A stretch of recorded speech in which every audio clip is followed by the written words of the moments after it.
আসসালামু আলাইকুম রহমতুল্লাহি ওবারাকাতু। কাছের ও দূরের দেশীয় প্রবাসী সুপ্রিয় দর্শক মণ্ডলী, সবাইকে শুভেচ্ছা ও আন্তরিক মোবারকবাদ। আজ পবিত্র লাইলাতুল মেরাজ। আজকের এই পবিত্র রজনী নিয়ে মানুষের মাঝে অসংখ্য কুসংস্কার, বিভিন্ন রকমের মতবাদ ছড়িয়ে আছে।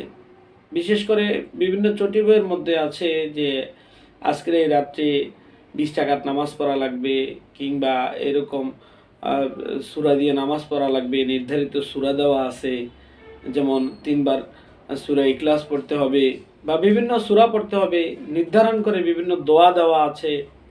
আসলে এগুলো সবই ভিত্তিহীন, কোনো একটা হাদিস দ্বারা প্রমাণিত নয়।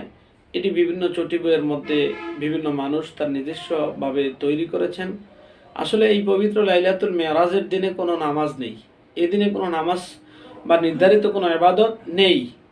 তবে আজকের এই দিনটি অত্যন্ত স্মরণীয়, প্রত্যেক মুসলমানের জন্য গুরুত্বপূর্ণ একটা দিন, যে দিন আল্লাহ রাব্বুল আলামিন তার প্রিয় হাবিবকে বাইতুল্লাহ থেকে বাইতুল মুকাদ্দাস থেকে আরশে আজিম পর্যন্ত দাওয়াত করে নিয়ে গিয়েছিলেন। আল্লাহর সাথে গোপনীয় কথা হয়েছিল, বিশেষ করে 5 ওয়াক্ত নামাজ উপহার স্বরূপ তিনি দিয়েছেন, জানিয়ে আমাদের কাছে রাসূল সাল্লাল্লাহু আলাইহি ওয়াসাল্লাম চলে এসেছেন। এজন্য আমরা হয়তো এই বিষয়টা নিয়ে আলোচনা করতে পারি, এতে কোনো রকম বাধা বিপত্তি নেই।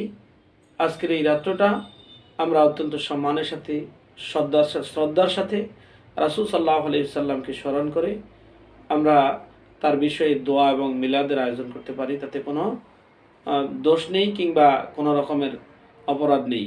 আল্লাহ পাক আমাদেরকে সহি আমল করার তৌফিক দান করুক। সকলকে আবারও সালাম জানিয়ে বিদায় নিচ্ছি। আসসালামু আলাইকুম।